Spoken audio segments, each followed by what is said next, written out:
정혜문 대사님의 새 정부 취임 첫날부터 아세안 외교에 시동을 걸자와 김영선 대사님의 미중 전략 경쟁과 신남방 정책이라는 두 개의 강연이 준비되어 있습니다.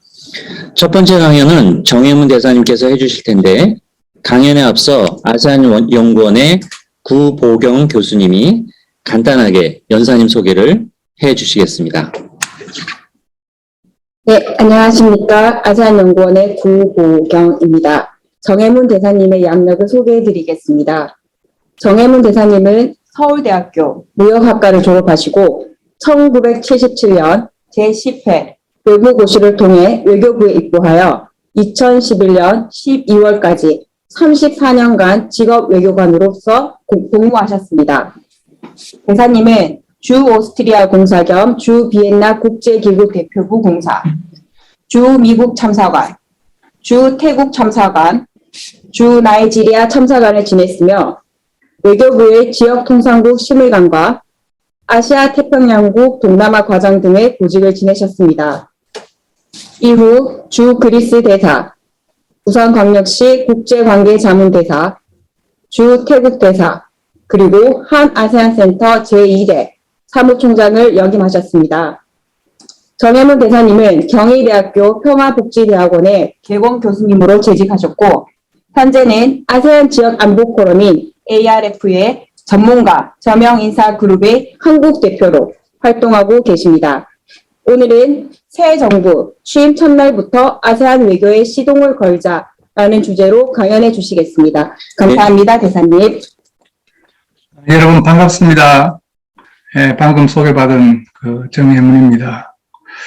오늘 제1차 아시안 지역 설명회 강의를 하게 되어서 영광을 생각을 합니다. 오늘 강의는 두 가지의 초점을 맞춰서 하려고 하는데요. 첫째는 최근 들어와서 아시안 지역이 왜 세계의 이목을 끌고 있느냐 하는 그런 문제를 한번 좀 살펴보고요. 두 번째는 신정부 출범과 동시에 우리가 어떤 일을 하는 것이 좋을 것인지, 거기에 또 초점을 두어서 여러분들하고 좀 의논을 하고자 합니다. 이 아세안 지역이 주목을 끄는 이유는 무엇보다도 인도양과 이 태평양을 연결하는 전략적 요충지대에 아세안이 위치하고 있다. 그렇게 보실 수 있을 것 같고요. 여기 지도 보시면, 왼쪽에 보시면은 지금 동아시아 지역 전체를 보이는 지도인데, 이 오른쪽 일본, 저 밑에 필리핀, 여기가 지금 이 태평양 지역이잖아요. 그리고 이 왼쪽에 보면은 인도네시아 앞쪽으로 보면 인디안 오션인데, 이 아시아는 이 태평양과 인도양 사이에 아주 길목에 자리 잡고 있다. 그렇게 여러분들 이해를 하시면 좋을 것 같고요. 그리고 오른쪽 이 지도를 보시면은 아시아는 지금 대륙부 아시안하고 해양부 아시안하고 뚜렷이 지금 구분이 되어 있습니다. 그래서 아주 독특한 distinct feature라고 할까요? 그걸 보여주는데 나중에 다시 좀 설명을 드리도록 하겠습니다. 그 다음에 또 여기는 미국과 중국 간의 전략 경쟁이 아주 치열한 현장이다. 그래서 요즘 언론에 많이 보도됩니다만 이 쿼드, 오커스, IPEF, 사우스 차이나 씨 그런 문제들이 이 아시안을 둘러싸고 일어나고 있다. 이렇게 이해를 하셔도 좋을 것 같고요. 또 중국의 1대1로 전략과 미국의 인도 태평양 전략의 어떤 이 격돌하는 지역이다. 그리고 또 세계 경제 성장의 엔진 역할을 지금 하고 있다. 지난 한 2년 동안은 이 코로나 사태로 인해서 예라고 볼 수 있겠습니다만은 코로나 사태 이전에는 이 아시안 지역의 한 4, 5% 연성장률이 한 4, 5%, 그 다음에 이 메콩 지역은 거기에서 한 1% 정도 더 높아서 한 5, 6% 정도 되는 세계 경제 성장의 엔진 역할을 했다. 그렇게 이해를 하시면 좋을 것 같고요. 그 다음에 지금 동아시아 지역 협력과 통합은 아시안이 주도를 하고 있습니다. 이 동북아가 제 역할을 제대로 못하고 있기 때문에 동남아시아를 대표하는 아시안이 동아시아 지역 협력을 지금 주도를 하고 있다. 그리고 이 아시안 인구가 인구도 많습니다만 굉장히 젊은 인구예요.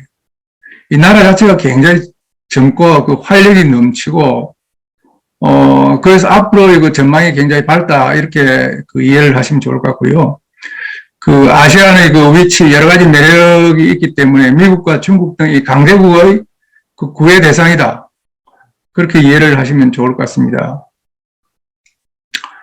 여기도 보시면은 지금 오른쪽 지도, 왼쪽 지도는 그 이 아시안의 그 이제 위치를 이제 선명하게 보여주는데 그 위에는 중국, 그다음 아래는 호주 사이에 있는 그 대륙부 아시안과 이제 해양부 아시안.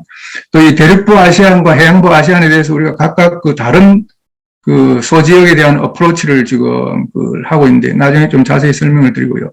이 오른쪽 지도는 이 메콩강의 흐름도를 지금 보여주고 있습니다.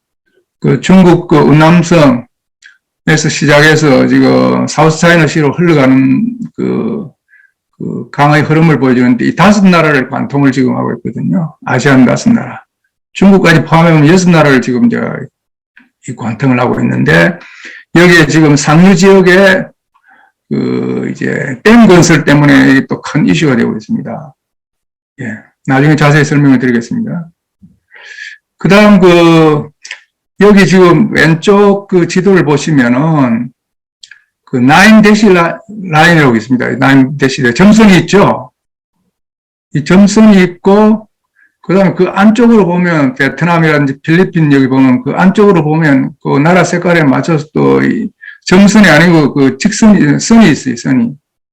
근데 이 점선하고 점선 아닌 선하고 잘 여러분들 비교를 해보시면은 점선이 그 유엔 해양법 협약에 의해서 인정된 그 배타적 경제 수역 이게 연안에서 200 그 노티컬 마일이잖아요. 이 점선이 배타적 경제 수역 안으로 지금 들어와 있습니다. 그래 보면 유엔 해양법 협약하고 이제 배치되는 거죠. 그래서 여러 가지 이제 지금 분란이 일어나고 있는데 나중에 좀 자세히 말씀드릴 기회가 있을 것 같습니다. 그래서 중국은 그 9대시 라인 안수역이 중국의 테리토리얼 워터즈다. 중국의 어떤 중국의 영유권을 지금 주장을 하고 있는데 이것은 분명히 유엔 해양법 그 협약하고 상충되기 때문에 여기에서 큰 그 어떤 분란이 지금 계속이 되고 있다. 이렇게 이해를 하시면 좋을 것 같고요. 그 다음 오른쪽에 보면은 여기 보면은 이 쿼드를 해가지고 미국, 그 일본, 그 인도, 호주를 그 연결하는 선인데 이 쿼드가 이 작년 들어와서 지금 본격적인 그 이제 시동을 하고 있죠. 그 다음에 왼쪽에 그림 보면은 차이나즈 One Belt and One Road Initiative. 지금 두 가지가 있는데 고대의 어떤 육로를 따라서 시안에서 유럽으로 가는 그 육로 그 일대일로가 있고 그다음 21세기 그 해양 벨트웨이라 해서 지금 동남아를 거쳐서 이 아프리카를 거쳐서 이제 유럽으로 가는 그런 두 가지 지금 루트가 있거든요. 예, 이렇게 참고를 하시고요.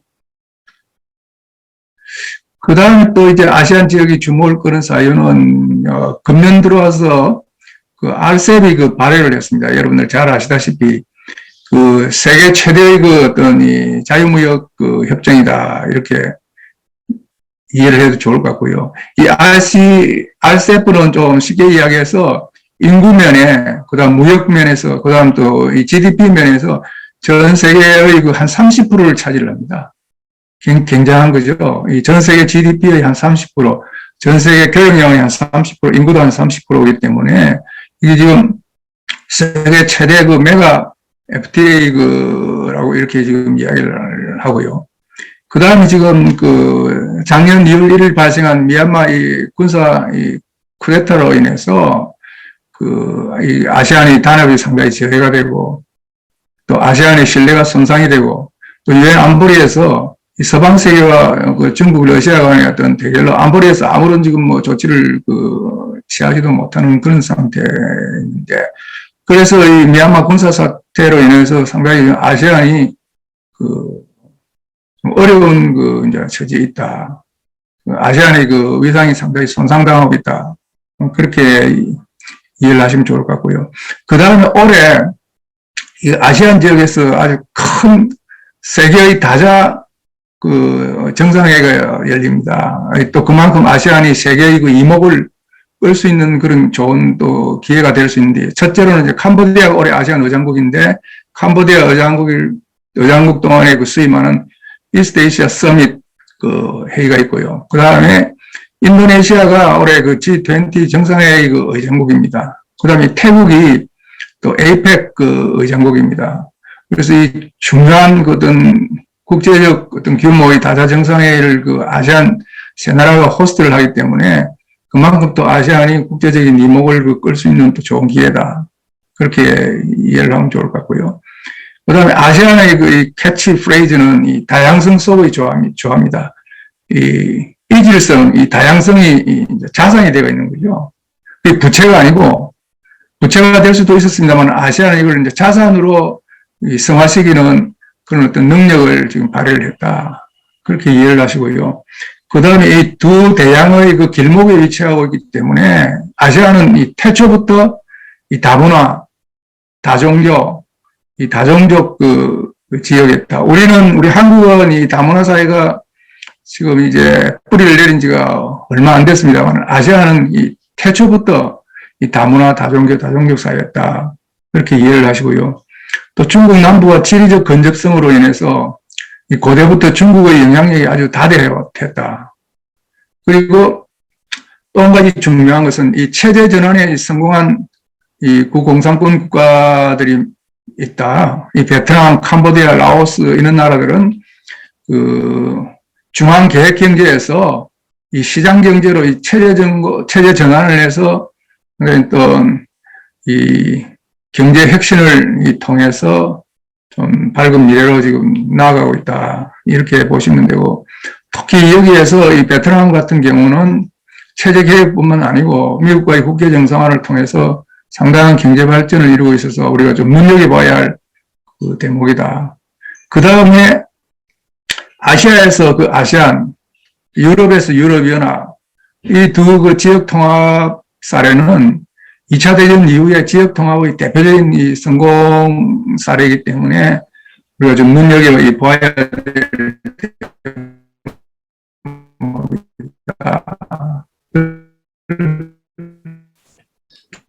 대사님, 지금 목소리가 좀 이렇게 잘 들리지가 않고 있는데요. 혹시 마이크를 잠깐 이해를 하면 좋을 것 같고요. 대개 이 정도로 대사님, 지금 목소리가 좀 불안정하게 들리고 있습니다. 잘 안 들립니까? 잠깐만요. 네네. 좀 크게 할게요. 지금 들립니까? 잘? 네, 지금은 잘 들립니다. 잠깐만요. 잘 들립니까? 네네네. 괜찮습니다, 지금은. 지금 잘 들려요?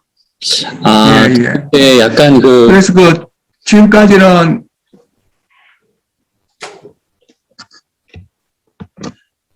지금은요? 네네. 지금 잘 들립니다. 예, 잠깐, 이제 넘어가면 될 거예요. 잠깐만요. 네. 지금까지는, 왜 아시안이 세계의 이목을 집중하고 있는지에 대해서 설명했습니다만, 이제부터는 우리가 신정부 출범과 동시에 어떤 분야에 아시안에 지금 중점을 둬야 될 것이냐 하는 그런 문제를 가지고 여러분들하고 좀 이야기를 나눠볼까 합니다. 우선 첫째로, 저는 신정부 출범과 동시에 아시안 의장국의 특사를 파견해야 된다. 그렇게 주장을 하고요.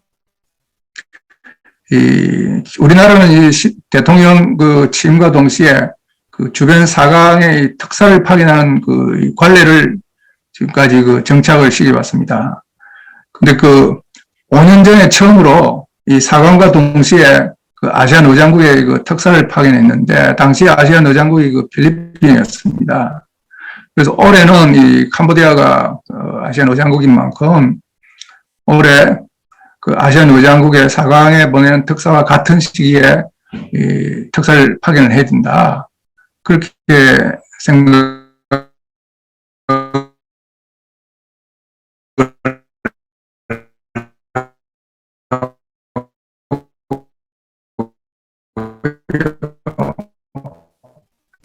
네, 대사님 그다음 목소리가 계속 좀 울리고 있는데요. 아시안 혹시 의장국의 특사를 파견하는 지금 대사님 약간 네트워크가 좀 잘안 불안정한 것 같아요. 들려요? 예, 좀 들렸다 안 들렸다를 반복하고 있어서요. 네, 지금은요? 네, 조금만 더 말씀해 주시겠습니까? 지금은요? 약간 좀 불안정한. 잠깐만요. 네네. 네, 저기 아까 인터넷. 지금은요? 와이파이가. 네, 지금은 괜찮습니다. 아마 와이파이나 괜찮죠? 이런 게 예. 조금 불안정했던 것 같습니다. 예, 이 예. 네트워크가. 지금 괜찮죠? 네네네. 네, 그래서 지금 올해는 또 인도네시아가 G20 의장국인 만큼 우리 특사가 아시안 의장국을 방문할 때 인도네시아도 동시에 방문을 해서 인도네시아 대통령을 예방하고 그다음에 아시안 사무총장과 이 면담을 하고 동시에 올해 또 이 태국이 에이펙 의장국인 만큼 태국도 방문을 해서 태국 총리를 예방하는 그런 어떤 이 세팅을 갖추면 굉장히 좋겠다. 그런 의견이고요. 5년 전에 우리가 아시안의 역사상 처음으로 이 특사를 파견함으로써 그 효과는 상상을 초월을 했습니다. 아시안에 우리가 이제 신뢰를 부여를 하고 또 신남방 정책이 한 단계 도약하는 어떤 계기를 만들었고 또 2019년 부산에서 개최된 한아시안 특별정상회의, 그 다음 제1차 한메콩 정상회의가 아주 성공적으로 이렇게 도약할 수 있는 기반을 닦았다. 저는 그렇게 생각을 합니다. 예.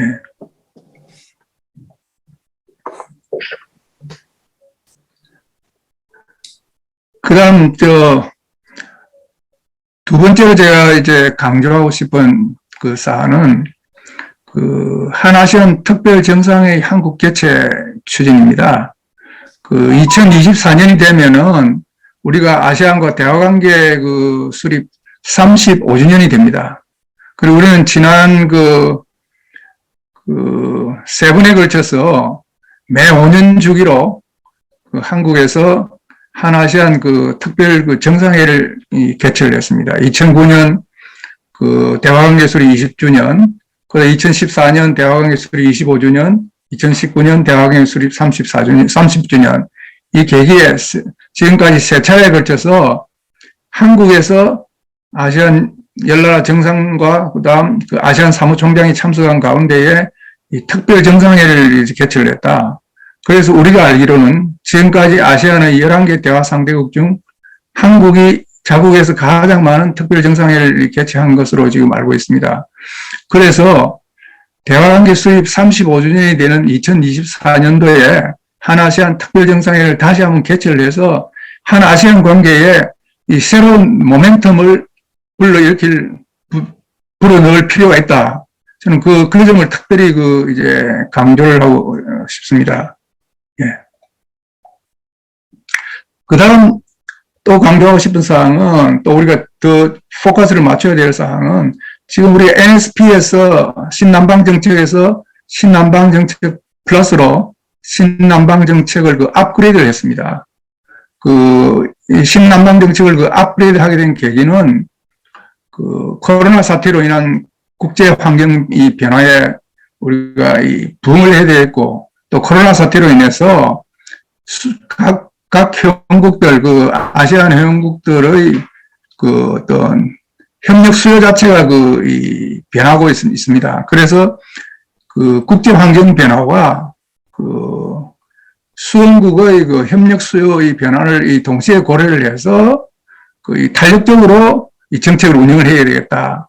그래서 NSP 플러스가 태동이 되고 거기에 따라서 7개 분야 핵심 협력 분야를 한국과 아시안이 이제 설정을 했는데 앞으로 또다시 어떤 국제정세 변화, 국제환경의 변화, 그 다음에 개별 회원국들의 어떤 니즈라든지 수요의 변화, 이런 것을 우리가 면밀히 좀 관찰을 해서 거기에 좀 탄력적으로, 신축적으로 이 대응을 해 나가야 되겠다. 근데 그것이 굉장히 중요하다고 보고요. 신남방 정책은 기본적으로 우리 외교 및 대외 경제 협력 이 다변화 정책입니다. 그래서 신남방 정책을 참조를 해서 앞으로 지구상의 다른 어떤 지역과도 유사한 어떤 외교 및 대외 경제 협력 다변화의 정책을 펼쳐 나갈 수 있다고 생각을 합니다. 예. 중국의 사드 배치 보복과 일본의 불화수소 공급 중단으로 우리 경제가 상당히 어려움을 겪었는데, 이런 외교 및 대외 경제 협력 다변화 정책을 지속적으로 전 세계를 대상으로 해서 추진함으로써 우리가 그런 리스크를 배제해 나갈 수 있다고 생각을 합니다. 예. 그리고 또 신남방 정책은 제가 판단할 건데, 우리나라의 어떤 이 대표적인 대외 경제 협력 및 외교 다변화 정책이기 때문에 앞으로 이걸 지속적으로 이렇게 추진을 해 나가야 되고, 또 그런 과정에서 어떤 변화와 혁신을 가미를 해서 이 탄력적으로 이 정책이 운영될 수 있도록 이걸 추진해 나가야 되겠다.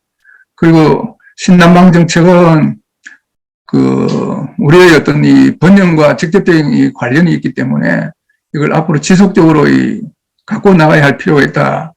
그렇게 생각을 합니다. 신남방 정책 이 플러스의 7대 이니셔티브는 포괄적 의료 협력, 교육, 쌍방향 문화교류 정진, 호혜적 무역 산업 기반 구축, 상생형 농어촌 및 도시 인프라 개발 지원, 미래산업 협력 플랫폼 구축, 비전통 분야 안보 협력, 이렇게 7가지 핵심적인 사항으로 지금 한국과 아시안 간의 합의가 되어 있고요. 그러면 앞으로 이 신남방 정책을 이걸 어떻게 발전을 시켜야 될 것이냐는 그런 문제가 자연스럽게 이제 대두가 되는데, 우선 외교 다변화의 대상 및 지리적 범위를 어떻게 할 것이냐. 외교 다변화의 대상과 지리적 범위 확대를 어디까지 할 것이냐 하는 이런 문제가 있고요. 여기는 당연히 서남아, 호주, 뉴질랜드, 캐나다 등도 포함될 수 있습니다만, 이 문제를 우리가 좀 더 검토를 해야 되겠고, 두 번째는 신남방 정책에서 이 다루는 주요한 이슈들, 지금 예를 들어서 민주주의 정진이라든지 인권 신장, 이런 분야에 대해서 이 신남방 정책이 어느 정도로 커버를 하고 이걸 어느 정도로 다룰 것인지, 소위 이야기하는 이 가치 외교를 어느 정도 선에서 다룰 것인지, 그 점에 대해서 우리가 좀 더 검토를 할 필요가 있고요. 그 다음에 인도 태평양 지역 안보에 대한 한국의 독자적 기여 방안을 어느 선에서 할 것인지, 그 점도 좀 이제 검토를 합니다. 특히 남중국해를 비롯한 인도 지역의 해양 안보와 관련해서 우리가 어느 수준으로 관여를 할 수 있을 것인지, 그런 점을 한번 검토를 해봐야 되고요. 이와 관련해서 작년 11월 한아시안 국방장관회의가 이제 최초로 개최가 되었는데, 여기에서 NSP 플러스의 평화 분야에 해양 협력 확대를 포함을 시켰습니다. 그래서 이 해양 협력 확대의 앞으로 포함을 시켰는데, 이걸 앞으로 어떻게 협력을 이루어 나갈 것인지, 그 점에 대해서 상당한 좀 고민과 검토가 필요하다, 그렇게 생각을 하고요. 또 한 가지 중요한 것은 신남방 정책과 미국의 인도 태평양 구상 간의 이 연계 협력을 지금 논의를 하고 있는데, 이거 어느 선에서 어느 정도로 이 연계 협력을 할 것인지, 이제 그 점을 좀 깊이 있게 논의를 해야 될 것 같고요. 또한 이와 동시에 영국, 프랑스, 독일 등 유럽 국가들도 우리나라 NSP에 굉장히 관심을 많이 가지고 있는데, 이들 국가들과의 협력을 어떻게 할 것인지, 협력 좌표를 어떻게 설정할 것인지, 그런 것이 굉장히 중요하고요. 또 지금까지 NSP는 아시안과 양자협력 위주로 이제 추진이 됐는데, NSP의 외연 확장 차원에서 제3국을 포함한 소다자 협력을 활성화하는 문제, 이 문제를 어떻게 그 대처해 나갈 것인지, 뭐 이런 점을 좀 진지하게 우리가 고려를 해야 되겠다. 그 점을 말씀을 드리고요. 기본적으로 NSP가 살아있는 생명체로 이렇게 발전하기 위해서는 이 변화하는 그 주변 상황에 능동적으로 또 대처를 하고, 그 다음에 새로운 어떤 혁신적인 요소를 부단히 이렇게 그 포함을 시켜서 그야말로 살아있는 생명체로서 NSC가 계속해서 이렇게 발전해 나갈 수 있도록 하는 것이 중요하다. 그렇게 생각을 합니다. 그 다음에 우리 한국과 아시안 양측 주요 정책 이니셔티브를 결합하여 실용적 협력을 정진하고 시너지를 창출해야 되겠다. 이게 무슨 말이냐면요.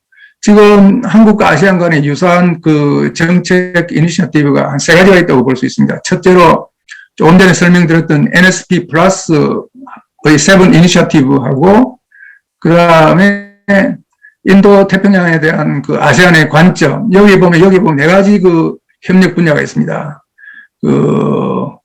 UN 지속 가능 개발 목표 2030년이 있고, 그다음 커넥티비티가 있고, 그다음에 메리타임 코퍼레이션이 있고, 그다음에 경제와 여타 분야 협력 이 4가지가 있습니다.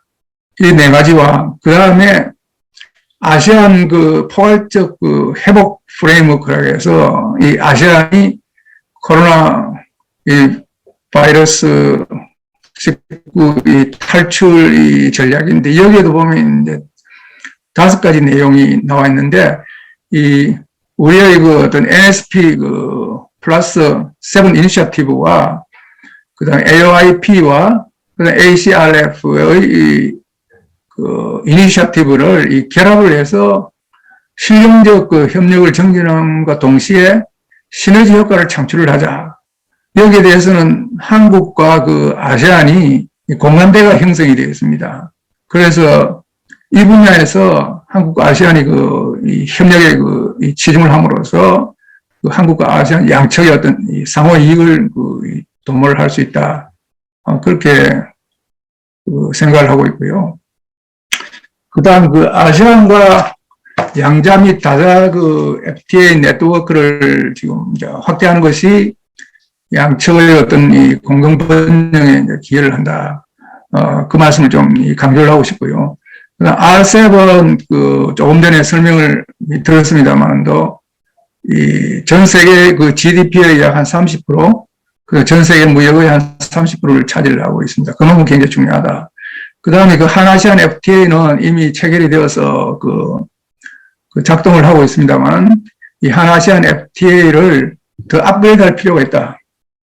왜냐하면 지금 센시티브 리스트에 있는 이 품목들을 좀 점차 이제 개방을 해 나가는 그런 과정이 필요하다. 그렇게 설명을 드리고요. 그 다음에 한 싱가포르, 한 베트남 이제 양자 FTA가 있는데, 이 FTA도 좀 더 이렇게 개방의 폭을 더 넓혀 나갈 수 여지가 없는지 이제 검토해 볼 필요가 있다. 그리고 인도네시아 같은 경우는 한 인도네시아 자유무역 협정에 해당하는 CPA 협정이 조만간 지금 이제 발효가 될 것입니다. 그리고 한 필리핀, 한 캄보디아 FTA는 협상을 다 완료를 했기 때문에 아마 비준 절차를 지금 밟고 있는 것 같은데, 그래서 인도네시아, 필리핀, 캄보디아와 이제 FTA 발효를 이제 목전에 두고 있고요. 그 다음에 신규 가입 추진할 FTA는 지금 CPTPP라고 있는데, 이 미국이 TPP에서 미국이 이제 빠지고 나서 일본 주도로 이 CPTPP가 이렇게 만들어졌는데, 여기에 지금 이제 영국은 지금 가입 협상을 지금 전개를 하고 있습니다. 그 다음에 중국과 대만이 지금 가입 신청을 했거든요. 그래서 이 CPTPP도 보면은 전 세계 GDP의 비중, GDP에서 한 12.8%를 차지를 하고 있고요. 무역에서 한 16.3%를 차지하고 있고, 우리한테는 또 이게 굉장히 중요하기 때문에 우리가 여기에 가입을 지금 이제 검토하고 있는 것으로 알고 있는데, 저는 좀 적극적으로 이렇게 참여를 해야 된다고 생각을 하고 있습니다. 그리고 지금 아시안 회원국 중에서 양자 FTA 협상을 하지 않는 나라가 두 나라가 있는데, 말레이시아하고 이제 태국이 있는데, 이 두 나라들과도 FTA 체결 문제를 좀 본격적으로 협의해 나갈 필요가 있다. 그렇게 생각을 하고 있고요. 모두 지금 아시안과의 교역에서 시장 개방성을 높이고 있는 이 분야고, 또 미중 전략 경쟁으로 인한 통상 환경의 불확실성을 일부 완화하는데 상당히 기여를 하고 있다. 이렇게 보고 있고, 특히 RCEP 같은 경우는 영내의 가치 사슬을 고도화하고 지역 및 글로벌 공급망을 강화하는 데 기여할 것으로 이렇게 보인다. 그렇게 이해를 하시면 될 것 같고요. 여러분들 여기 보시면은 CPTPP 지도인데 왼쪽이 여기 보면 이제 영내 국내 총생산 교역 규모 다 나와 있죠. 근데 여기에 만약에 미국이 이렇게 포함이 되어 있더라면은 TPP가 차지하는 비중이 RCEP보다 훨씬 높습니다. 세계 GDP에서 차지하는 비중이 한 37%, 38%까지 돼요. 왜냐하면 미국 자체가 전 세계에서 차지하는 비중, 미국의 GDP가 전 세계 GDP에서 차지하는 비중이 한 25% 되죠. 2차 대전 직후에는 한 50%가 됐는데, 지금 아마 한 25% 근접할 거예요, 아마. 그래서 TPP에 미국이 있을 때와 없을 때의 차이가 이렇게 이제 크게 난다고 여러분들 이해를 하시면 되고요. 오른쪽의 지도는 RCEP 참가하는 15나라를 보여주는데요. 지금 이제 인디아는 여기 포함이 안 돼서, 인디아는 맨 마지막 단계에 위드드로를 해버렸어요. 왜냐하면 값싼 중국 제품이 인도 시장에 들어오는 것을 이제 정치적으로 이제 감당을 할 수 없다고 판단해서 인도는 빠졌는데, 지금 인도가 가까운 시일 내에 다시 복귀할 수 있을지 없을지, 그 점이 좀 관심사고요. 네. 그 다음에 여기 오른쪽 이렇게 도표를 보시면은, 일본과 한국의 경우에는 RCEP 발효 이후에 2020년부터 2030년 사이에 한 1%의 어떤 리얼 인컴 증가를 예상할 수 있다고 이 파이낸셜 타임즈에서 이제 분석해서 나온 기사인데요. 좀 자세히 한번 보시고, 오른쪽은 영내 어떤 안보 협력체의 어떤 안보 협력체가 있고, 거기에 어떤 국가들이 멤버가 있는지 그걸 보여주는 겁니다. 예. 그 다음 지금 이 중요한 것이 한아시안 양자 및 3자 간의 개발 협력인데, 아시안 지역, 특히 아시안 지역 중에서도 이 메콩 지역은 전 세계 개발 협력의 주요 경연장이 되어 있습니다. 그만큼 전 세계가 이 메콩 지역의 초점을 맞춰서 이제 개발 협력을 추진을 하고 있다. 그렇게 여러분들 이해를 하시면 되고요. 개발 협력의 화두는 포용적 이 디지털 이 전환을 가속화하는 거하고, 그 다음에 지속 가능하고 보건력 있는 미래를 향해서 이제 전진을 어떻게 할 것이냐. 이 두 가지 이슈에 이제 초점을 두고 있고, 그러다 보니 이제 디지털 이코노미, 디지털 이노베이션, 디지털 커넥티비티, 사이버 시큐리티 앤 4차 산업혁명, 여기에 아주 집중을 하고 있다. 그 다음에 스마트 시티와 또 지속 가능한 시티 개발에 집중을 하고 있다. 또한 지속 가능한 인프라와 그다음 그린 인프라를 중점적으로 지금 추진을 하고 있다. 그렇게 이해를 하시고요. 그 다음 2020년 아시안 8개국 지원한 ODA가 5억 8,988만 불입니다. 그래서 우리가 지금까지 추진한 양자 ODA 중에서 한 30.5%를 이제 차지를 하고 있다. 굉장한 비중이죠. 아시안 8개국은 싱가포르하고 아마 브루나이를 제외한 8나라 같습니다. 그다음에 이 코이카와 타이카 간 이 메콩 국가 대상 공동 개발 협력 참여를 하고 있는데, 이 타이카는 태국의 이제 개발 협력 기구인데 외무성 이 국단위 조직입니다. 이 태국이 아무래도 그 메콩 지역에 또 노하우 내지 네트워크 잘 되어 있기 때문에 이 타이카와 이제 협력 범위를 확대해 나가는 것은 굉장히 좋은 아이디어라고 생각을 하고요. 또 하나는 일본 또는 그 메콩 지역에 아주 남다른 공을 많이 들이고 있고, 이 네트워크, 노하우 이런 게 아주 잘 이스태블리시 되어 있습니다. 그래서 일본의 자이카와도 이제 공동협력 사업을 이렇게 추진해 보는 것은 상당히 의미가 있다고 저는 생각을 합니다.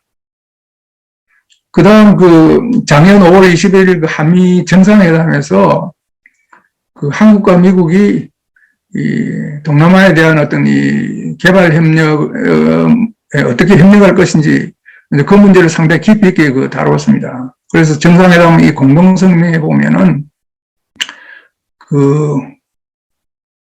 아세안 지역에 대한 어떤 이 개발 협력을 위한 한미 파트너십이라는 명칭으로 공동성명에 이런 내용이 포함되어 있는데, 특히 법 집행, 그 다음에 사이버 안보, 공중보건, 또 그린 리커버리, 이런 분야에 대해서 한미 간의 어떤 지역 코디네이션을 확대해 나가자. 그 다음에 커넥티비티를 또 향상을 시키고 디지털 이노베이션을 좀 더 육성을 해서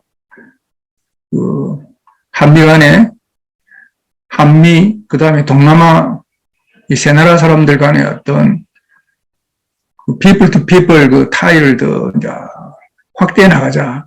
이런데 이제 합의를 하고 정상회담 공동성명이 반영을 했는데 저는 굉장히 중요하다고 보거든요. 여기 보시면 while developing deeper people to people ties among Americans, Koreans, and Southeast Asians. 그러니까 한미 동남아 국민, 동남아 시민들 이 3자들 간의 어떤 이 타이를 더 강화해 나가자고 하는데 굉장히 우리가 인스피레이션을 얻을 수 있습니다. 여기에서 이 한미 동남아, 그 다음에 한일 동남아 여러 가지 조합을 이렇게 포함을 시킬 수가 있는데, 그래서 우리가 이 인적 교류의 범위를 양자에 국한할 필요 없이 3자 또는 4자까지 이렇게 확대해 나갈 수 있으면 더 좋지 않겠느냐 하는 그런 생각이고요. 그 다음 여기 보면은 팩트 시트라에서 같이 공동성명의 일부로 지금 포함된 내용인데, 여기 보면은 미국의 USAID와 코이카 간에 이 동남아에 있어서 새로운 이 개발 협력을 발전시켜 나가자는 이런 내용이 있습니다. 굉장히 중요하죠. 그러니까 USAID와 코이카가 동남아에 있어서 새로운 개발 협력 모델을 만들어 보자는 이야기예요. 여기 보면은 퍼블릭 헬스 협력하고, 그 다음 커넥티비티, 그 다음 디지털 커패시티, 사이버 시큐리티 다 들어있어요. 그 다음에 지금 기후변화, 그 다음 기후변화의 위협이라든지 기후변화의 취약성에 도시들이 어떻게 대처를 해 나갈 것인지, 보건력을 좀 강화를 시켜주는데도 협력을 해 나가자. 그 다음 우리가 지금 한국과 해양 동남아 국가들 간의 소지역 협력을 지금 시작을 했잖아요. 여기 보면 또 이제 고체의 폐기물 관리를 지금 어떻게 해 나갈 것이냐. 그 다음에 해양의 플라스틱 오염 영향을 어떻게 완화해 나갈 것이냐. 이게 굉장히 중요한데, 이게 지금 새로운 어떤 또 안보 위협으로 지금 대두가 되고 있잖아요. 여기에서 앞으로 코이카가 USAID와 어떻게 협력을 할 것인지, 그런 내용을 포함하고 있는데, 우리가 여기서 이런 협력 모델을 잘 만들어서 이런 협력의 범위를 좀 확대해 나가면 좋지 않겠느냐, 저는 이제 그렇게 생각을 합니다. 네. 그 다음 좀 강조하고 싶은 것은요, 우리가 지금까지는 한아시안 간의 양자 협의 또는 3자 협의, 이렇게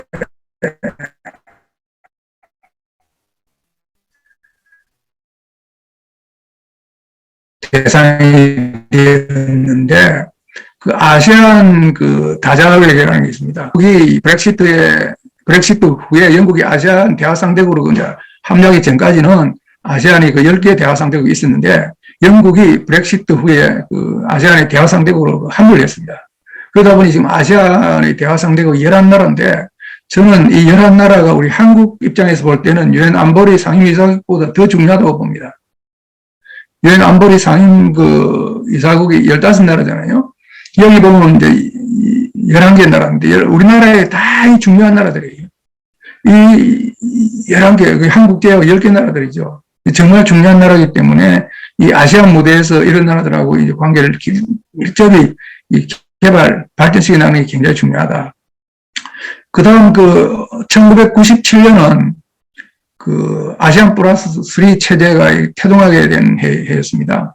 이제 동아시아 외환 위기가 발생을 해서 그 아시안 독자적으로 앞으로 유사한 그 어떤 위기에 대처할 수 없다고 판단해서 이 동북아 이코노믹 파워하우스인 한중일을 초청을 했습니다.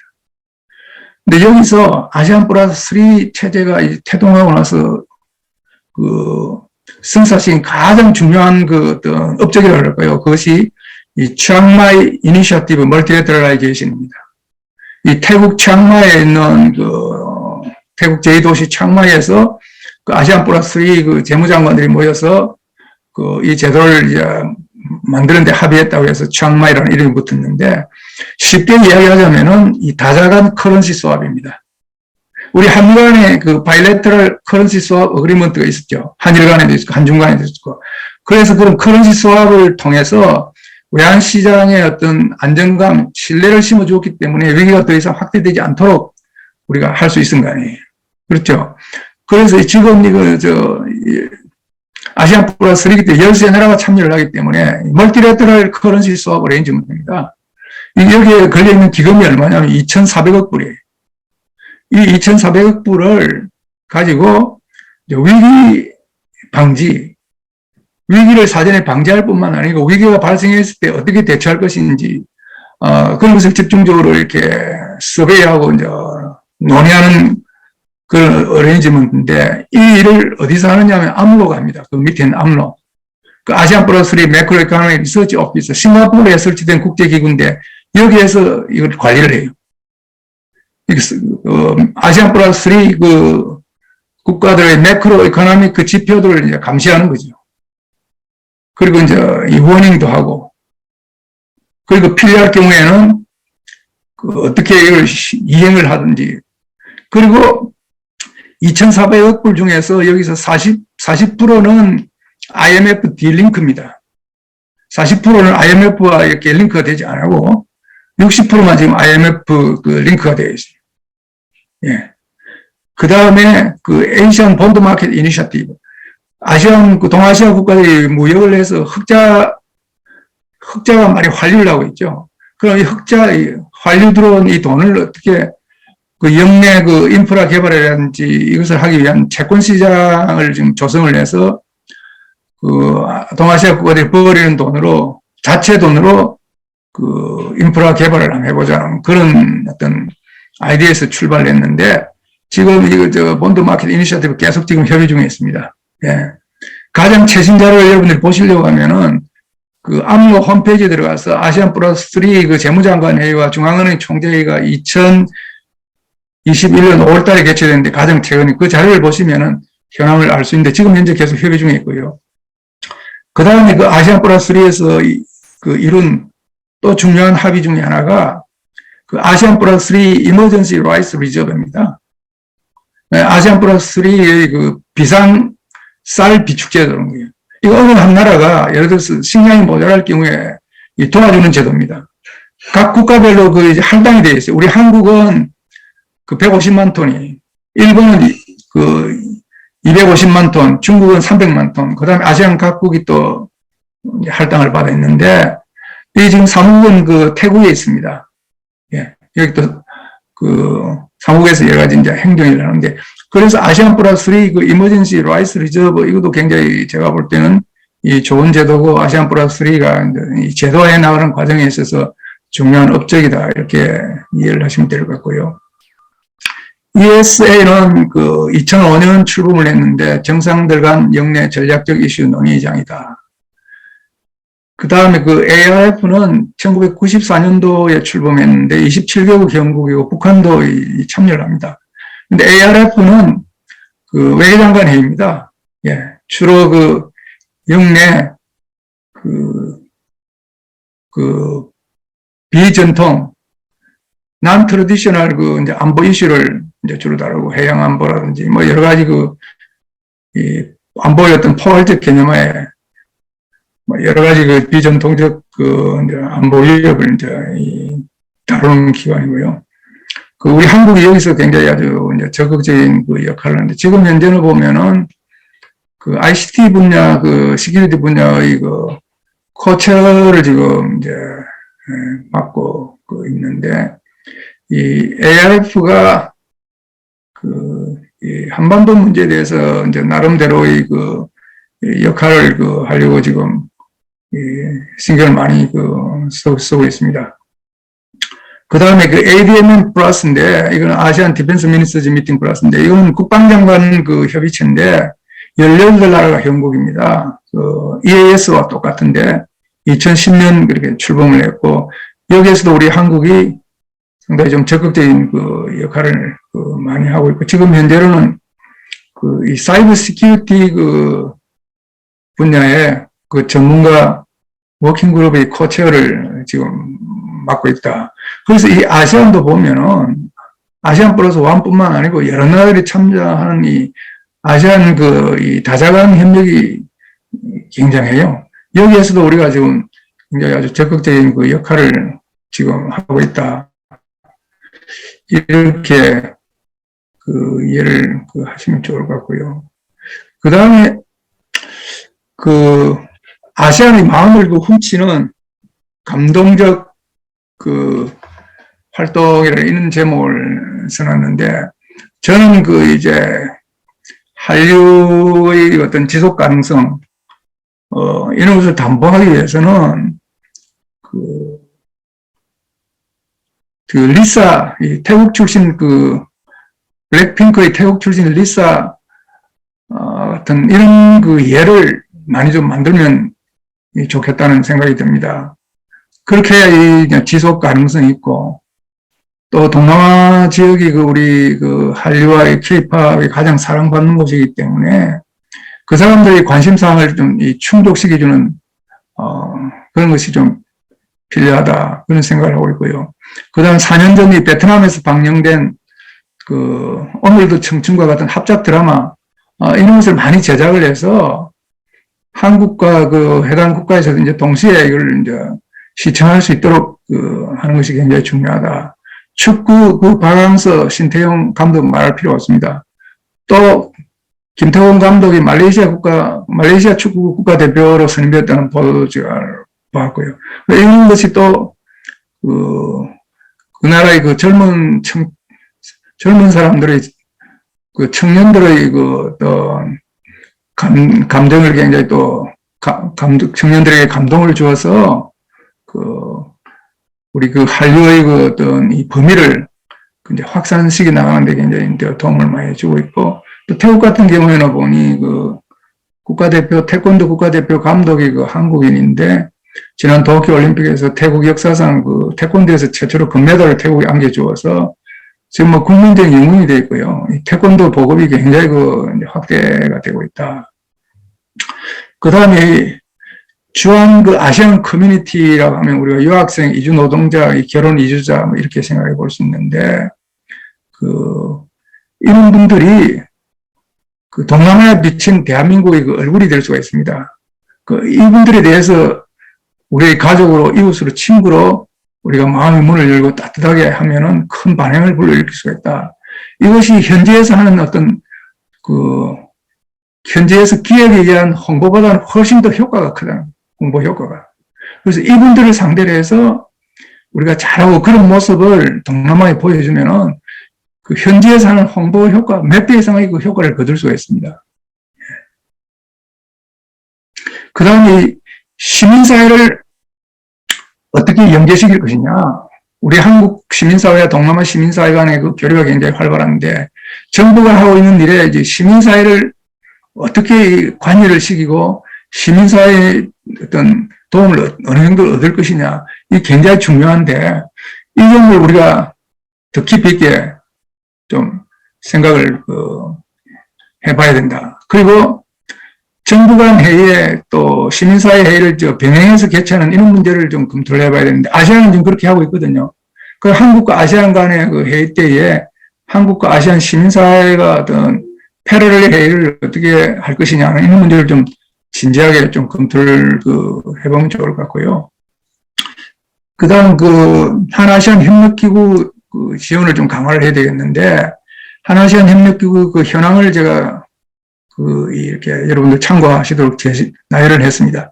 근데 여기 보시면은 제일 앞에 아시안 코리아 센터를 제외한 다른 이 기구들은 한아시안 특별정상회의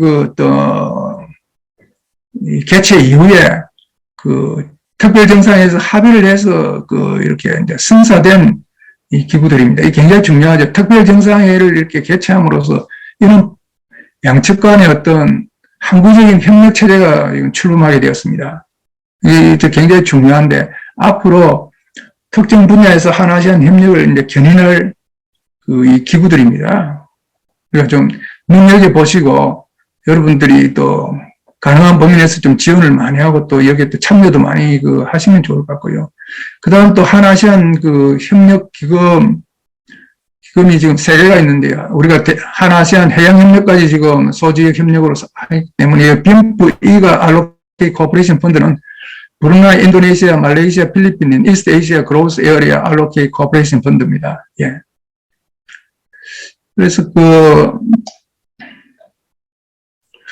마지막으로 아시안의 핵심 가치 또는 원칙, 이 점을 좀 강조를 하고 끝맺으려고 하는데요. 아시안의 핵심 가치가 아시안의 이제 중심성입니다. 그 다음에 내정 불간섭 원칙, 그 다음에 전원 합의제. 이런 것을 이제 아시안 웨이즈라고 하는데, 아시안의 중심성, 내정 불간섭 원칙, 전원 합의제, 이런 중요한 원칙이 시대의 변화에도 불구하고 계속 유지가 되어야 하느냐. 시대의 변화에 보다 좀 융통성 있게 이걸 신축적으로 운영해야 되느냐, 그런 문제가 지금 미얀마 쿠데타 이후, 그리고 쿼드, 오커스, 이런 어떤 아시안이 감당하기 어려운 강대국들의 안보 협의체 출범 이런 걸 상당히 지금 어려움에 처해 있는데, 어떤 그럼에도 불구하고 아시안은 기본적으로는 이런 가치를 유지를 이제 하려고 합니다. 그래서 여러분들 참고를 하시고요. 시간 관계상 여기서 끝내 좀 하려고 합니다. 여러분들 경청해 주셔서 감사드리고요. 질문 있으면은 질문을 좀 받도록 하겠습니다. 네, 감사합니다. 네, 정혜민 대사님 강연 진심으로 감사드립니다. 대사님께서 또 현장에서 또 실무로 많이 이렇게 경험하신 것들을 또 오늘 강의로 이렇게 들을 수 있게 돼서 굉장히 기쁘게 생각합니다. 그래서 더 실질적인 얘기들을 많이 나눠주셨던 것 같고요. 그러면 이제 강연을 들으셨는데 이 강연에 대한 또 질문을 좀 받는 그런 시간을 갖도록 하겠습니다.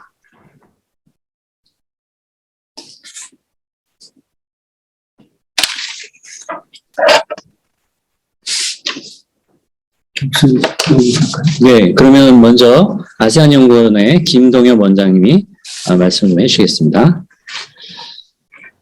네, 정혜문 대사님 오늘 강연 아주 현장의 중요한 여러 가지 인포메이션과 함께 아주 잘 들었습니다. 감사하게 생각합니다.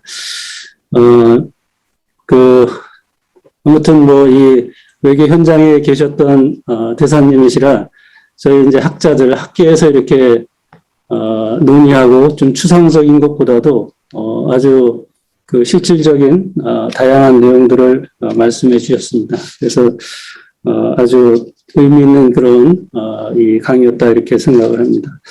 제가 몇 가지 대사님께 질문 드리고 싶은 것은 우선 이제 우리 학계에서도 이제 그런 논의가 좀 있는데 아세안이 상당히 다양하고 여러 가지 이제 이질적인 부분이 이제 많이 있다고 보는데, 대사님께서는 이제 모두의 이런 차이와 이질성이 오히려 아세안이 통합을 향한 그런 자산으로 활용하고 있다 이렇게 말씀을 해주셨는데, 이 의미에 대해서 좀 제가 궁금합니다. 왜냐하면 이런 차이나 우리가 일반적으로 볼 때는 이질성이라고 하는 것은 원래 아세안 자체 내에는 별로 없었던 건데, 서구 식민지 과정을 거치면서 이 분류하고 구분하는 서구의 어떤 그 학문적인 그런 디스플린을 적용을 해서 오늘날 이런 다양성이 만들어지지 않았냐 이렇게 생각을 하고 있습니다. 그래서 아세안의 어떤 비전이라고 하는 것은 이런 과거 식민지적인 유산들을 극복을 하고 서로가 동질성을 찾아가고 통합을 추진해가는 이제 그러한 과정이라고 보는데, 대사님께서 이런 아까 말씀하신 그 부분에 대해서 한번 말씀해 주시면 감사하겠고, 또 한 가지는 대사님께서 이제 뭐 수십 년 동안 외교 현장에서 계셨는데, 저희들 이제 학계에서는 뭐 이런저런 일로해서 외교부와 서로 협력 사업이라든가 이런 것들을 좀 같이 하고 있습니다. 그러면 이 외교 현장에 계신 그런 이 공직에 계신 외교관 분들이라든가 이런 분들이 특히 이제 이 동남아 지역에 아세안 지역의 학자들한테 어떤 바라는 부분들, 저희들 뭐 학계에서도 이 외교 현장에 계신 분들한테 좀 바라는 점들이 없지 않아 있습니다. 그런데 이제 반대로 우리 외교계에서 학계에서 어떤 인풋을 해주면은 외교의 어떤 그 현장에서 훨씬 더 도움이 될 수 있을까 하는 그런 좀 경험적인 그런 내용을 한번 말씀해 주시면 감사하겠습니다. 제 질문은 이 두 가지로 드리겠습니다. 김동혁 원장님 아주 그 의표를 찌르는 그 질문입니다. 그런데 이 좋은 질문인 것 같고요. 그 질문에 앞서서 제가 한 가지 좀 추가를 하려고 합니다. 그 신정부가 추진해야 될 그 핵심 과제 중에 하나가 이 청소년 교류를 이 다양화, 이 다기화, 이 다변화해야 된다고 생각합니다. 얼마 전에 그 한아시안 센터에서 주관한 그 한아시안 양측 그 상호 인식도 조사, 거기 그 국내 언론에도 보도가 좀 많이 되고 있는데요. 거기 보면은 아시안 청년들이 가장 그 신뢰하는 국가가 한국이잖아요. 그렇죠. 그래서 이 청소년 이 교류를 지금보다는 훨씬 더 이 비중 있게 이 추진을 해야 되겠다. 그리고 이 청소년 교류를 한국과 아시안 그 바이래터럴이 반드시 국한할 필요가 없고, 거기에 아까 전에 그 한미 동남아 사람 3자 간의 어떤 그 인적 교류를 그 디퍼닝 한다는 그런 표현이 있었는데, 한미 정상의 공동성명에 한국과 아시안 플러스 또 제3국 호주를 포함하든지 이렇게 해서 청소년 교류를 이 각 급에서 더 늘려나가야 된다는, 각급이라는 것은 이제 초등학교, 중등학교, 고등학교, 대학교 이렇게 더 넓혀 나가는 것이 굉장히 중요한데, 그 한아시안 센터에서 그 발표한 그 양국 이 청년들의 그 상호 그 인식도 조사 그 내용이 언론에 보도가 잘 됐잖아요. 그래서 그런 취지에 좀 부합하게끔 그 아시안 청년들은 어떤 가장 선호한 나라가 한국이에요. 국내에 있는 아시안 청소년들뿐만 아니고 현지에 있는 아시안 청소년들도 한국을 가장 선호하는데 90%가 넘어요. 92%, 93% 굉장하거든요. 그래서 이제 이 점에 신정부가 그 역점을 두어서 정말 그 우리 한국이 아시안에 지속 가능하게 그 매력이 있는 나라로 이렇게 인식이 될 수 있도록 하는 게 중요하다는 거예요. 예. 근데 저 질문에 답변을 드리자면은, 저는 그 아시안하고 그 EU하고 가장 그 베이스 아시안하고 EU의 그 기초의 가장 그 펀더멘털 디퍼런스는 동질성과 그 이질성이 있다고 봅니다. 유럽연합은 지금도 계속 그 인라지먼트가 이루어지고 있잖아요. 그렇죠. 지금 발칸 국가들을 상대로 해서. 근데 유럽연합은 그 기독교 공동체와 민주주의 공동체 이 두 가지 그 핵심 가치가 그 통합을 그 지탱을 하고 있거든요. 기독교 공동체라는 거하고 모든 나라들이 그 다음에 민주주의 공동체라는 거. 근데 그 아시아는 아까 제가 이야기했습니다만 태초부터 두 대양의 그 길목에 위치했기 때문에 태초부터 다문화, 다종교, 다종족이었어요. 우리 한국은 이 다문화 사회라는 그 역사가 굉장히 일천하잖아요. 그래서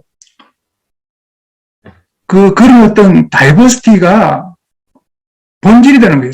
제가 볼 때는 다이버시티가. 아까 그 이제 서구 그 식민지와 이게 좀 밀접한 관련이 있지 않나 그렇게 봤는데 그건 또 여하튼 좀 더 생각해야 될 포인트가 아니에요. 잘 지적을 해 주셨는데 기본적으로는 저희 그 논리는 이 아시아라는 나라는 모든 것이 지금 다 일적으로 되어 있잖아요. 종교, 뭐 정치, 체제, 경제, 문화, 언어, 뭐 같은 것이 거의 없다고 해도 과언이 아닐 정도로. 그래서 전 사회에 걸쳐서 그 이질성이 광범위하게 그 이제 지배를 하는데 그럼에도 불구하고 이질성이 이제 라이어빌리티가 아니고 이제 자산이 된 거 아니에요. 저는 그 자산이 됐다고 보거든요. 그렇기 때문에 이 통합을 또 이렇게 촉진하는 그 가속도 역할을 했을지도 모르겠습니다. 자세히 보시면 굉장히 오히려 이질성이 전 사회를 지배를 하고 있어요. 국경을 접하는 나라도 한국하고 태국하고 말레이시아, 한국하고 태국 간에 오히려 더 가까운 게 더 많이 있어요. 동질성이. 저는 그렇게 생각을 하고요. 외교부와 협력 사업을 쭉 하는데 지금 아시안 지역 학자들에게 바라는 것이 많이 있는데요. 제가 최근에 이제 국내 시민단체들하고 좀 만날 계기가 있었는데 그분들 하는 이야기 중에 하나가 정부가 메꾸지 못하는 분야를 이제 시민사회와 시민단체들이 이제 메꿀 수 있는 그 분야가 많이 있지 않느냐. 옳은 말씀이죠. 그래서 한국과 아시안 정부 간의 회의에 아시안과 한국의 시민단체들이 병행해서 좀 회의를 할 수 없겠느냐 하는 그런 이야기를 몇 차례 들었는데 저는 그거 좋은 것 같고요. 그런 계기에 또 그런 회의를 준비하는 그 과정에 있어서 아시안 학자들에게 우리 정부 당국자들의 희망이랄까 뭐 이런 걸 전할 수 있는 루트가 열리지 않느냐. 그래서 그런 걸 좀 저는 좋다고 보고요. 그 다음에 한국과 아시안 학자들 간에 세미나 같은 거 또는 이렇게 워크숍이라든지 포럼 개최할 때 이 정부 당국자들이 어떤 형식으로든지 또 참여를 해서 학자들한테 바라는 어떤 메시지를 전하고 그렇게 하면 좋을 것 같다는 생각이 들고요. 예. 되게 이 정도로 답변을 하려고 하는데 김동희 원장 만족하십니까? 네, 감사합니다, 대사님. 네, 대사님 감사합니다. 네, 다른 분들도 자유롭게 질문에 참여하실 수 있습니다. 오늘도 많은 분들이 함께 해주셔서 대단히 감사합니다. 네, 그러면 질문하실 분은 네, 말씀을 해주셔도 좋고 채팅창에 남겨주셔도 되겠습니다.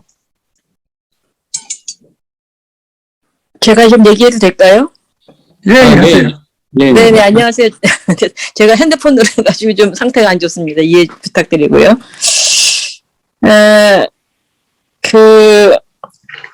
정 대사님의 발표가 굉장히, 훨씬 구체적이고, 우리가 방향을 어디로 틀고 가야 될지, 또 각각의 단위들이 어떻게 협력해야 될지를 좀 생각해보는 굉장히 좋은 발표였다고 생각합니다. 감사드리고요.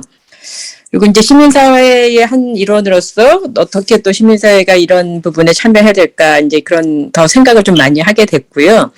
아까 이제 제안 중에 하나로 말씀하신 것 중에, 문화, 어떻게 더 공동 합작이라든가 뭐 이런 식의 그다음에 국내에 들어와 있는 이주민이라든가 이분들이 더 활동할 수 있게 해주는 거 이런 것들이 사실은 우리의 국익이라는 차원뿐만이 아니라 보편적인 인권과 평화라는 차원의 굉장히 중요한 부분 같거든요. 이제 그런 의미에서 이제 우리나라가 좀 더 포용적이고 좀 보편적인 것으로 좀 국내에 들어와 있는 많은 분들을 좀 대해야 될 필요가 있는데 여전히 좀 한계가 있다. 우리 사회가 갖고 있는 어떤 배타성이나 이런 것들 한계가 있다. 그래서 이런 걸 어떻게 극복해야 될지도 굉장히 중요한 부분 같다는 생각은 들고요. 근데 하나 지금 이제 그 대사님만이 아니고 말씀드리고 싶은 거는 이렇게 한 아세안 간의 뭐 청소년 교류, 뭐 시민사회 이게 다 좋은데 문제는 우리 내부 안에서 어떤 교류가 있느냐는 또 굉장히 좀 중요할 것 같아요. 이제 그런 부분에서 아세안을 바라보는 시점, 그다음에 어떻게 관계 짓는 거는 학계는 학계대로 칸막이가 있는 것 같고 시민사회는 그게 그렇게 많이 활성화되어 있는 것 같지는 않고요. 어쨌든 이게 국제적인 부분에 뭐 청소년 교류 잘 모르겠습니다만 어느 정도 되는지 잘 모르겠고 그래서 기본적으로 아세안에 대한 협력과 연대 과정에서 우리 내부의 어떤 지금 이제 정혜문 대사님 말씀하신 다양한 섹터들이 있잖아요. 함께 해야 될 섹터들이 어떤 식의 구성을 하고 있느냐는 굉장히 이 부분을 좀 한 단계 발전시킬 때는 중요한 부분이라 생각이 들어서 정 대사님뿐만이 아니라 다른 부분들도 마찬가지로 그냥 뭐 설명이나 뭐 이렇게 현황이나 동향이나 그런 것이 아니고 조금 더 이제 신정부가 만들어지면서 어떤 식으로 더 이것이 더 강조점을 가져가야 되는 중요한 부분이라는 생각이 들어서 뭐 겸사겸사 뭐 말씀드렸습니다. 네, 감사합니다. 네. 예, 예. 제가 답변 될까요? 네네, 말씀해 주시면 됩니다. 저기 이제 양미강 대표님 좋은 지적을 해주셨는데요. 아주 전국을 찌르는 지적입니다. 이거는 오늘 그 행사 주최 측에서 이거를 잘 정리를 해서 나중에 전달하실 때 좀 하이라이트를 하시면 좋을 것 같네요. 우리 내부에서의 이 다문화 가정들, 한국 내 다문화 가정 이제 규모가 좀 커져가고 있는데, 이 자녀들 학교에 가서 따돌림 받는다든지 뭐 이런 것도 좀 막고, 그렇게 하기 위해서는 우리 내부에서 지금 어떤 교류가 있느냐. 이런 거 이제 여성가족부에서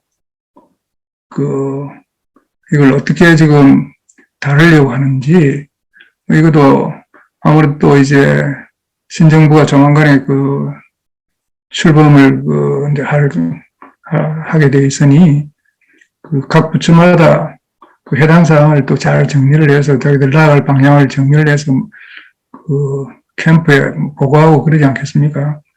여기에 그런 거를 좀 강조를 이제 하시면 좋을 것 같아요. 우리 내부에서 어떤 교류를 해야 할 것이냐. 저 사람들 한국 사회에 진정으로 인티그레이션 되도록 하기 위해서는 우리가 어떻게 해야 될 것이냐. 그래서 제가 아까 저게 강조한 것 중에 하나가 동남아 현장에서 아무리 우리나라 홍보를 잘한들 대한민국의 얼굴에 비친 이분들의 모습이 엉그러지면은 이게 홍보 효과가 반감돼 버린다. 그래서 그분들의 어떤 생활 모습을 동남아 기자들 좀 한국에 초청을 해서 보여주는 이런 것도 굉장히 중요하거든요. 그래서 어떤 좋은 지적을 해주셨습니다.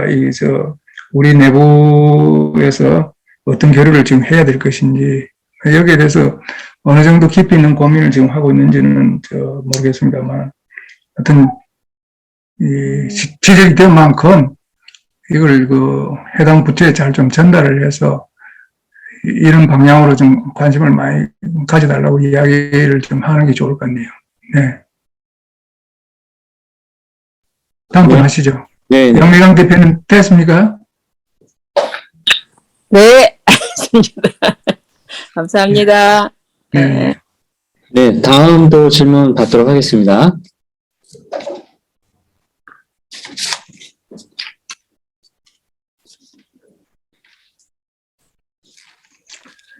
질문할 때까지 제가 좀 다시 한번 강조하고 싶은 것은 이 아세안 플러스 1만 중요한 것이 아니고 아세안 플러스 3도 굉장히 중요하고 우리가 1997년도에 외환위기 당해서 많은 사람들이 이제 길거리로 내팽개진 거 여러분들 아시죠?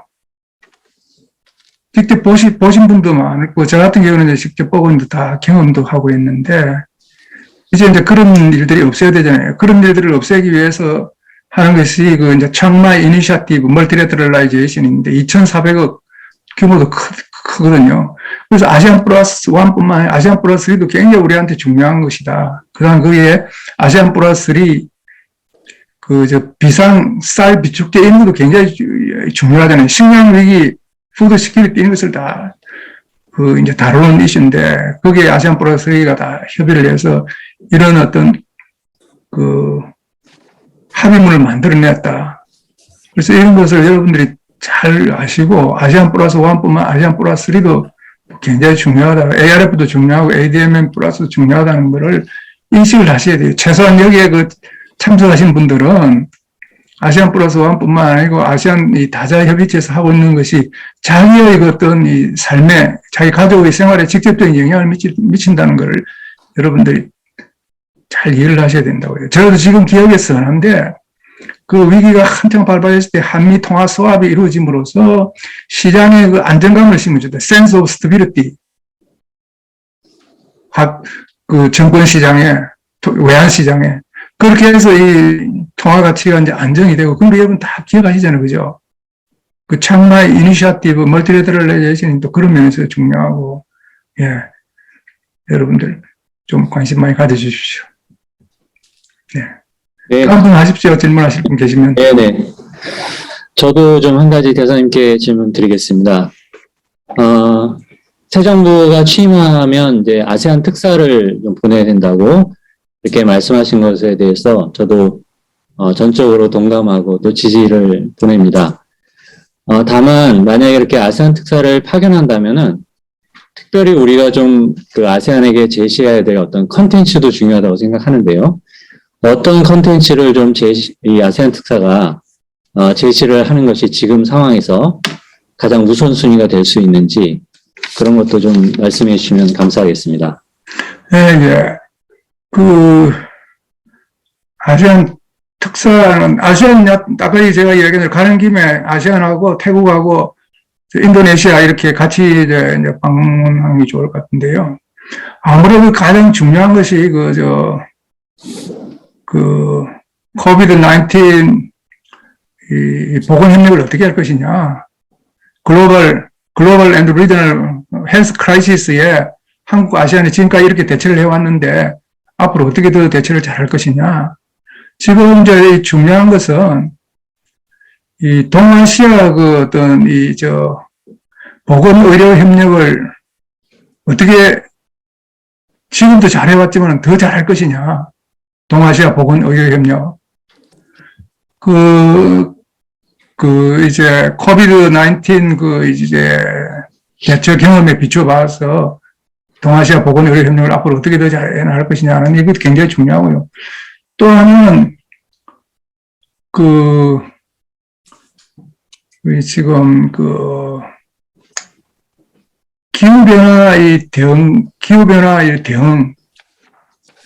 기후변화 대응과 그다음에 녹색 성장이라고 있죠. 지금 표현은 나라마다 조금 다른데 기후변화 대응에 어떻게 대응을 하고 녹색 성장을 어떻게 할 것이냐. 파리 기후변화 협약의 목표가 지구 온난화를 산업혁명과 비교해서 1.5cm 이하로 이렇게 묶어놓는 거 아니에요. 그렇죠. 그러기 위해서는 2030년과 2050년이 아주 크리티컬하거든. 2030년 동안은 전 세계가 온실가스 배출량을 2분의 1로 지금보다 2분의 1로 줄여야 된다. 그리고 2050년에 가서는 전 세계의 탄소 중립을 이뤄야 된다는 이게 두 가지 해예요. 이걸 하기 위해서도 한국과 아세안이 어떤 협력을 할 것이냐.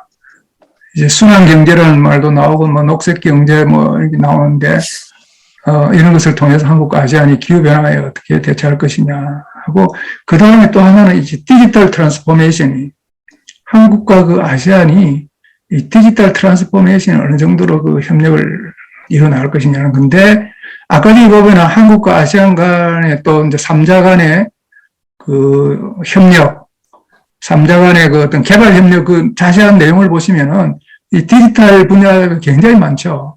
그게 또 이제 이 겹치게 되는 건데, 한국과 아시안 간에.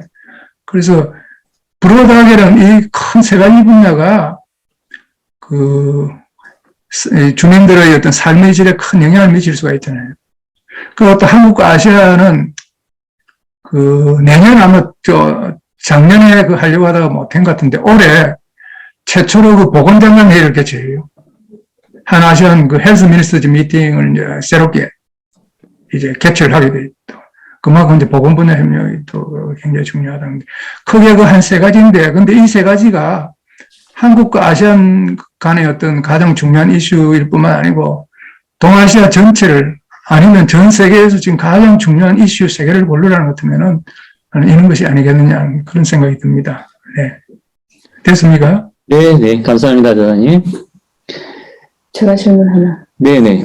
구호경 교수님이 또 질문하겠습니다. 네, 안녕하세요, 대사님. 아시안연구원의 그 연구교수 구보경입니다.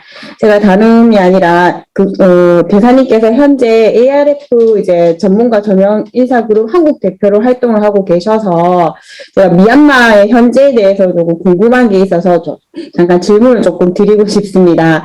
지금 ARF 같은 경우에서 이게 포럼이니까 제가 조사해본 바로는 미얀마의 지금 사태에 대해서 지속적으로 이제 관심을 가지고 여러 이제 다방면으로 의견이 나오고 있던데, 대사님께서 보실 때 한국 대표로 이제 참가를 하셨을 때 그 현재 어떻게 진행이 되고 있는 거고, 또 한국 같은 경우는 어떻게 협력 방안이 있는 건지 미얀마 사태에 대해서 그 부분에 관해서 좀 궁금합니다, 교수님. 대사님. 예. 사실 미얀마 사태로 인해서 제일 어려움에 처한 국가는 어떤 아시안이라고 저는 생각을 해요. 아시안의 단합과 신뢰성, 이런 것이 이제 손상을 많이 또 입었고, 국제사회에서 아시안의 어떤 솔리데리티, 그다음 아시안의 체면이 많이 이제 손상을 당했다, 그렇게 생각하고, 그럼에도 불구하고 우리나라는 미얀마 인권이라든지 민주주의 이런 문제에 대해서는 참 목소리를 굉장히 높게 내고 있어서 또 한편으로는 다행인 점도 있습니다만, 지난 2월 1일 미얀마 쿠데타 발발 1주기를 기념해서 전 세계 9나라인가요? EU를 한 나라로 이렇게 쳤을 때 9나라인가 10나라가 공동성명을 발표했는데, 한국이 아시아에서는 유일하게 공동성명에 참여를 했거든요. 일본도 참여를 안 했는데, 그래서 또 한편으로 볼 때는 굉장히 잘 된 것 같고, 제가 참여하는 ARF EP 회의에서도 그런 작년 5월인가 화상으로 회의가 열렸는데, 거기에서도 상당히 어떤 이제 비판적인 목소리들이 좀 많이 나오고 그렇게 했는데, 저는 기본적으로 시대가 많이 바뀌기 때문에 이 권력을 과거처럼 탈취를 해서 거기에 반대하면 억누르면 된다는 그런 이 생각이 더 이상 통하기 어렵지 않겠느냐. 민주주의의 어떤 참된 의미를 이렇게 체험한 사람들이 민주주의를 지키고자 하는 어떤 결의, 이런 것을 좀 과소평가한 그런 측면이 있지 않나 그런 생각을 하고요. 그렇기 때문에 희생이 상상외로 아주 크게 일어나고 있다. 그렇게 좀 생각을 하고, 하여튼 이 국제사회가 힘을 합쳐서 풀어야 할 과제입니다. 예. 됐습니까? 네, 감사합니다. 대사님. 네, 감사합니다, 대사님.